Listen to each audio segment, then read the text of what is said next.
So WhatsApp guys, তো কেমন আছেন আপনারা? আশা করি সকলেই ভালো আছেন। সো গাইস, আপনারা সকলেই জানেন যে আমাদের সিএস র্যাঙ্কের কিন্তু নতুন সিজন এসে পড়ছে, আর এই সিজনে সবাই কিন্তু র্যাঙ্ক পুশ করে গ্র্যান্ড মাস্টারে যেতে চাইতেছেন, কিন্তু অনেকেই কিন্তু পারতেছেন না। আপনারা অনেকে আমাকে কমেন্টে বলতেছেন যে ফাইন ভাই, আমরা 2-1টা গেম সিএস র্যাঙ্কে উইন করার পর নেক্সট গেমটা হেরেই যাই। তো এই সমস্যাটা সমাধান করার জন্য আজকের এই ভিডিওটাতে আমি আপনাদের টোটাল 10টা হিডেন প্লেস দেখাবো, মানে কি top 10 hidden place in CS rank. CS র্যাঙ্কের আজকের এই ভিডিওটাতে আমি আপনাদের 10টা এমন হিডেন প্লেস, মানে লুকানোর জায়গা দেখাবো, যে জায়গায় লুকা আপনারা প্রত্যেকটা রাউন্ডে 2-3টা কিল ইজিলি করতে পারবেন। এই ভিডিওটাতে এমন কোনো হিডেন প্লেস নাই যে হিডেন প্লেসটাই চড়া অনেক বেশি কঠিন বা আপনাদের অনেকগুলো গুলাল খরচ হবে, এমন কিন্তু কোনো হিডেন প্লেস নাই। প্রত্যেকটা হিডেন প্লেসে চড়া কিন্তু খুবই সহজ, আর যে রাউন্ডের হিডেন প্লেস গুলো আছে ওই রাউন্ডগুলো কিন্তু সিএস র্যাঙ্ক খেলার সময় ম্যাক্সিমাম টাইমই পড়ে। তো বেশি কথা না বলে চলেন গেছে আজকের এই ভিডিওটা শুরু। Hidden place number 10। তো এই হিডেন প্লেসটা কিন্তু ক্যাপ টাউনে যখন আপনাদের রাউন্ড শুরু হবে তখন আপনারা কিন্তু এদিকে এসে পড়বেন, তারপরে এদিকে একটা ওয়াল কিন্তু এভাবে লাগাই দিবেন। এদিকে একটা ময়লার বক্স আছে, আপনারা এই বক্সে জাম্প করবেন, তারপরে গুলালে জাম্প করে কিন্তু ছাদের উপরে এসে পড়বেন। এদিক থেকে অনেক ভালো একটা ভিউ পেয়ে যাবেন। এদিকে আসার পর আপনারা চতুর্দিকে লক্ষ্য রাখবেন যে এনিমি কই আছে। যেমন দেখেন একটা এনিমি কিন্তু আমার টিমমেটের সাথে ফাইট করতেছিল, আমি কিন্তু একটা ওকে শট লাগাই আরেকটা শট কিন্তু এদিকে লাগাই দিই। এনিমিটা কিন্তু আর এক গুলির ছিল, মানে একটা শট মারলে কিন্তু এনিমিটা ডাউন হয়ে যেত, কিন্তু এই প্লেয়ারটা কিন্তু কভারে চলে গেছে, তো আমার কিন্তু এদিকে কিছু করার ছিল না। বাকি আমার টিমমেটটা কিন্তু নক হয়ে গেছে। এদিকে এনিমিটা যে আমাকে মারার জন্য আবারো বের হবে আমি কিন্তু এটা জানতাম। তো এনিমিটা যখনই বের হয়েছে আমি কিন্তু তখনই দেখেন একটা কিন্তু ড্র্যাগ হেডশট লাগাই দিই, মানে ওয়ান ট্যাপ কিন্তু লাগাই দিই। তারপরে কিন্তু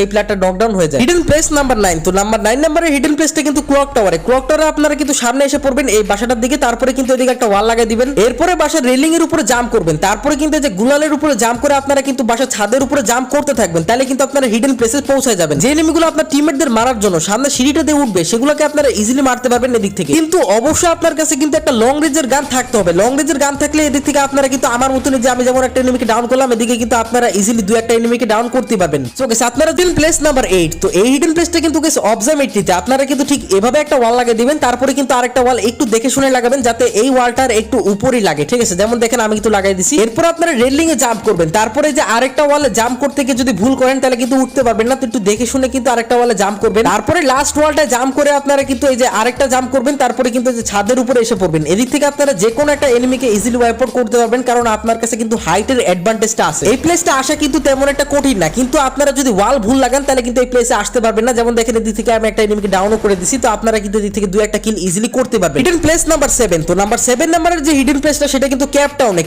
আপনারা কিন্তু ঠিক এভাবে একটা ওয়াল লাগিয়ে দিবেন, তারপরে আপনার টিমমেটকে বসতে বলবেন। দেখেন আমার টিমমেট কিন্তু এদিকে বসে যাবে, তারপর আপনারা টিমমেটের মাথার উপরে লাফ দিয়ে কিন্তু গুলালের উপর লাফ দিয়ে কিন্তু এই যে ছাদের উপরে এসে পড়বেন। এই ছাদের উপর থেকে আপনারা ইজিলি 2-3টা কিল করতে পারবেন, কারণ এদিক থেকে কিন্তু সম্পূর্ণ ক্যাপ টাউনের ভিউটা আপনারা পেয়ে যাবেন। আর হ্যাঁ, যে হিডেন প্লেসগুলো আমি দেখাইতেছি প্রত্যেকটা হিডেন প্লেসে আপনারা কিন্তু লং রেঞ্জের গান নিয়ে আসবেন। যদি শর্ট রেঞ্জের গান নিয়ে আসেন তাহলে কিন্তু হবে না। এদিক থেকে একটা এনিমিকে আমি ডাউন করে কিন্তু ক্লিয়ারও করে দিছি, আরেকটা এনিমি আছে, আর এটা যখনই আসে তখনই কিন্তু আমি এটাকেও ডাউন করে দিই, আর এটাকে ডাউন করার পরপরই সাথে সাথে কিন্তু আমি এটাকে অনেক বেশি ড্যামেজ দিয়ে দিই, কিছুক্ষণ পর কিন্তু এটাও ক্লিয়ার হয়ে যায়। Hidden place number 6। তো নাম্বার 6 নম্বরের যে হিডেন প্লেসটা সেটা কিন্তু পিকে আপনারা কিন্তু ঠিক এই যে এই গাড়ির উপরে জাম্প করে কিন্তু একটা পাথর দেখতে পারবেন, পাথরে জাম্প করে কিন্তু আপনারা ঘাসের ভিতরে এসে পড়বেন। এদিকে আসার পর আপনারা কিন্তু বসে বসে যে কোনো এনিমিকে মারতে পারবেন, কারণ এদিকে আসার পর কিন্তু যে কোনো এনিমি আপনাকে তখনই মারতে পারবে যখন স্কোপ ওপেন করে আপনাকে কেউ মারবে। তো খেয়াল রাখবেন যাতে আপনাকে কেউ আবার স্কোপ ওপেন করে না মেরে দেয়। ম্যাক্সিমাম কেসেসই কিন্তু এনিমিরা আপনাকে দেখবে না, আপনি এনিমিকে ড্যামেজ দেন, ডাউন দেন, আপনার ইচ্ছা, কিন্তু এনিমিরা আপনাকে দেখবে না যদি আপনারা বসে বসে ফায়ার করেন, ঠিক আছে? তো আপনারা অবশ্যই প্লেসটা একবার না একবার আসবেন। Hidden place number 5। তো এই হিডেন প্লেসটা কিন্তু